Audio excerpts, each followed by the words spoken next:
Assalamualaikum warahmatullahi wabarakatuh. Saya Ina Anissa dari mahasiswi Kebidanan Latan Samasiro tingkat 3. Saya akan menampilkan video yang berjudul Halo Ibu Hamil di Indonesia. Tahukah Anda, kebutuhan nutrisi saat hamil terus meningkat? Di Indonesia, angka kejadian kurang gizi pada ibu hamil mencapai 18,2%. Kekurangan gizi pada ibu hamil akan berdampak buruk bagi ibu dan janin. Dampak pada ibu hamil yang sering terjadi salah satunya anemia atau kekurangan darah. Diakibatkan karena kurangnya asupan zat besi, hingga mengakibatkan kematian.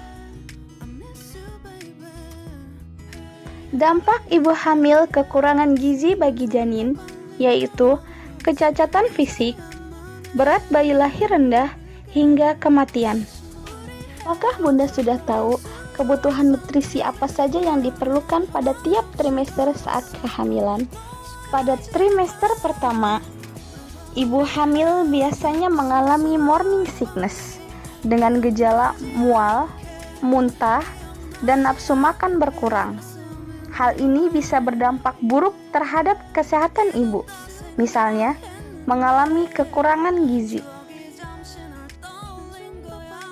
Pada trimester kedua, gangguan morning sickness sudah berkurang, namun kebutuhan gizi ibu hamil kian bertambah karena pertumbuhan janin lebih cepat. Protein dan kalori sangatlah diperlukan untuk membentuk plasenta, ketuban, menambah volume darah. Pada trimester ketiga, janin semakin besar dan kebutuhan gizi ibu hamil meningkat. Selain protein, kalori, dan vitamin pada trimester ini, juga harus memperhatikan asupan zat besi. Mineral lain yang dibutuhkan pada trimester ini adalah iodium. Iodium berfungsi sebagai pembentuk senyawa tiroksin yang berguna untuk mengontrol metabolisme sel. Dampak dari kekurangan iodium bisa menyebabkan bayi lahir kerdil dan pertumbuhan terhambat. Tahukah Bunda, kebutuhan gizi ibu hamil yang harus diperhatikan? Yang pertama, kalori. Kalori sangat diperlukan bagi wanita hamil karena berfungsi untuk pertumbuhan janin dan plasenta. Kalori yang dibutuhkan pada ibu hamil sekitar 560 sampai 700 kalori. Yang kedua, protein. Pada ibu hamil, protein yang diperlukan rata-rata 700 gram per hari. Protein yang diperlukan bagi ibu hamil harus mempunyai nilai yang tinggi seperti daging, ikan, telur, tahu, tempe, kacang-kacangan, susu, sayuran, buah-buahan, dan yogurt. Yang ketiga, karbohidrat dan serat. Tubuh ibu hamil memerlukan cukup persediaan energi setiap menitnya selama 280 hari untuk pertumbuhan janin dan membentuk sel tubuh.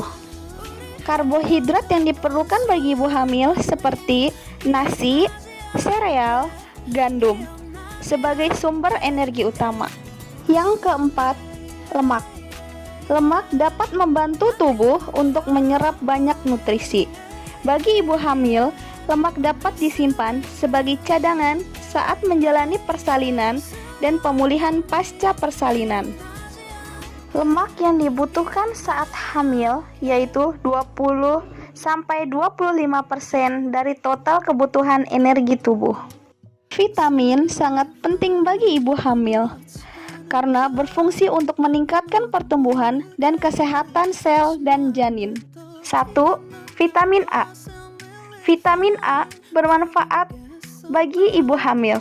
Salah satunya membantu menjaga kesehatan ibu hamil. Kandungan vitamin A terdapat pada sayur berwarna hijau, susu, dan ati ayam. 2. Vitamin B. Vitamin B memiliki manfaat untuk tubuh, termasuk untuk ibu hamil. Vitamin C.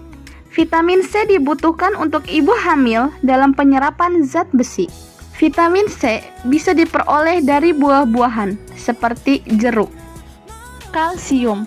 Kalsium yang dibutuhkan oleh ibu hamil per hari atau 4 porsi terdapat pada segelas susu, keju, brokoli, dan jeruk.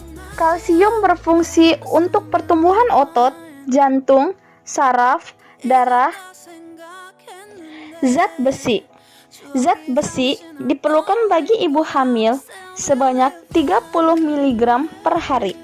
Zat besi berfungsi untuk membentuk sel darah merah ibu dan janin, mencegah anemia, memelihara kehamilan agar kuat waktu bersalin, membangun sistem enzim pada ASI, mencegah anemia.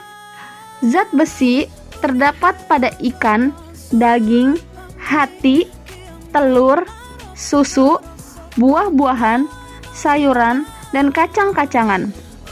Air. Air adalah nutrien atau bagian sistem transportasi tubuh.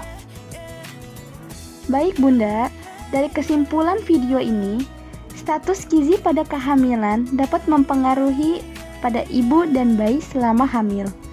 Pertumbuhan dan perkembangan janin sangat dipengaruhi oleh asupan gizi ibu. Serta bahan pangan yang digunakan untuk memenuhi kebutuhan gizi ibu hamil harus meliputi 6 kelompok, yaitu makanan yang mengandung protein, karbohidrat, vitamin, kalsium, zat besi, dan mineral.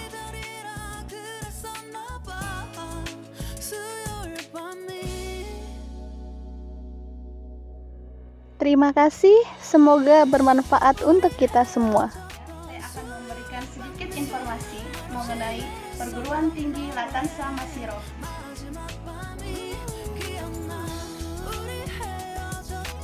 Perguruan Tinggi Latansa Masiro adalah perguruan tinggi swasta yang pertama kali didirikan di Rangkas Bitung, atau biasa kita sebut kampus hijau, yang beretika dan berakhlakul karimah. Perguruan Tinggi Latansa Masiro mempunyai 4 fakultas dan 10 jurusan.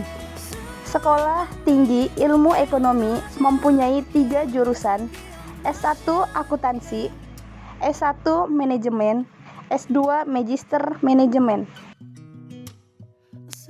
Akademi Kebidanan mempunyai 1 jurusan, D3 Kebidanan. Sekolah Tinggi Ilmu Agama Islam mempunyai 3 jurusan, S1 Pendidikan Agama Islam, S1 Ekonomi Syariah, S1 Pendidikan Islam Anak Usia Dini. Sekolah Tinggi Keguruan dan Ilmu Pendidikan mempunyai 3 jurusan, S1 Bahasa Inggris, S1 Matematika, dan S1 Biologi. Jangan lupa follow akun kita Facebook, Instagram, Twitter, YouTube, dan like, comment, and subscribe, share sebanyak-banyaknya.